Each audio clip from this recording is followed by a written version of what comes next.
In today's video, we're going to make our own insect repellent and learn why you need to know how to make this fantastic do-it-yourself product for your home. Please like, share, and subscribe. This recipe not only helps keep those pesky bugs at bay, but supports calm and relaxation. All right, let's get to it. We need 2 ounces of witch hazel. Witch hazel absorbs excess oil, tightens pores, is moisturizing, and supports against inflammation. 2 ounces of water. 1 4-ounce amber plastic spray bottle.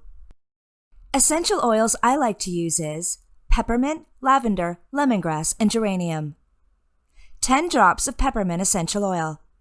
Peppermint supports against digestive issues, is antibacterial, and can increase energy. 10 drops of lavender essential oil. Lavender can induce calm and relaxation. It's an antioxidant, antibacterial, and antifungal. It supports against inflammation and promotes blood circulation. 10 drops of lemongrass essential oil. Lemongrass is a natural cleanser and deodorizer.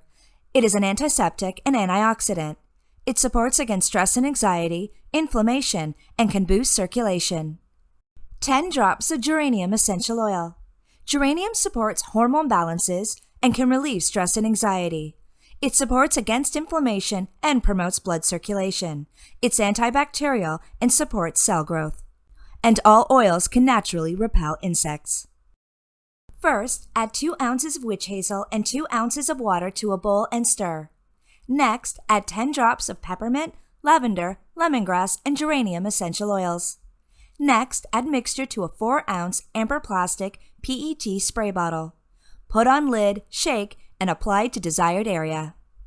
It's just that easy. Here's the recipe if you'd like a screenshot. Remember, shake well before using and store in a cool, dry space.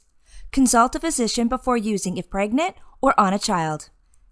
Thanks for watching, and remember, subscribe, comment, and ring that bell for more wellness content at The Essential Journey, restoring the mind, body, and home with the power of nature.